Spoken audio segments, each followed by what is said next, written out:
A Working Man. Another action movie, another opportunity to watch Jason Statham be Jason Statham. And directed by David Ayer and co-written by Sylvester Stallone, this film exists. But should it? Is it gripping? Is it exhausting? Or is it the kind of movie that just vanishes before even the credits finish rolling? Well, the last question may have just answered itself, but let's be real. No one watches A Working Man expecting depth or nuance or emotional complexity. That's not what's its job. This is for the nights when thinking is optional and loud noises and required and guns, explosions, and testosterone-fueled nonsense.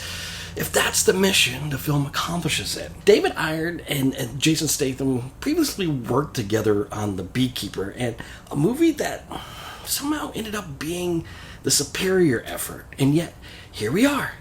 A Working Man follows a British Green Beret who now lives in the US working construction. He's on good terms with his employers, but of course their daughter gets kidnapped because, well, of course she does.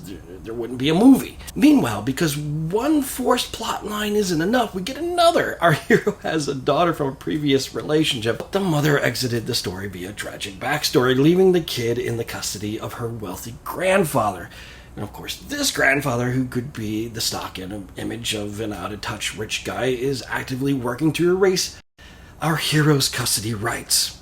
And the entire subplot exists for one reason: to give our rugged action star a conveniently exploitable weakness. Now, enter the Russian Mafia, conveniently based in the great state of Illinois. Not to be outdone, the film also throws in roadhouse drug dealers and human traffickers, because those are the go-to bad guys when a movie needs indiscriminate carnage without the audience feeling guilty. If there were a checklist for generic action villains, this film just checked every box.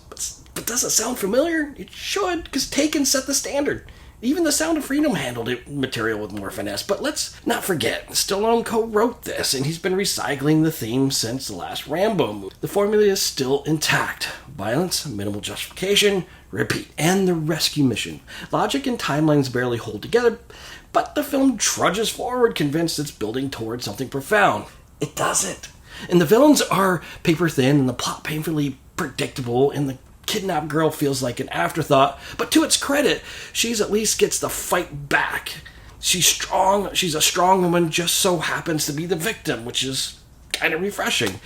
And the film represents a life or death situation and then proceeds at a space of lazy Sunday afternoon. A character literally orders an execution, but the movie meanders through a subplot before anyone even considers following through. Cinematic urgency means nothing. And David Ayer, a guy capable of writing Training Day, a film that earned Denzel Washington an Oscar, somehow lands here spinning his wheels in mediocrity. But The Beekeeper at least had some fun with the premise, and this is like a greatest hits collection of like 80s classics, like Missing in Action and Commando. But is that a bad thing? But when you have that testosterone-fueled brain-dead action itch to scratch, Jason Statham will be there for you.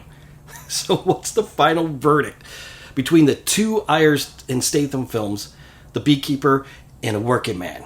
What do you think is the best? Thoughts in the comments, and thank you for going on this film journey with me, and as always, be real. This is for a girl. I'm not stopping until I bring her home. That's for slapping that woman. That woman was my wife. That's for slapping your wife.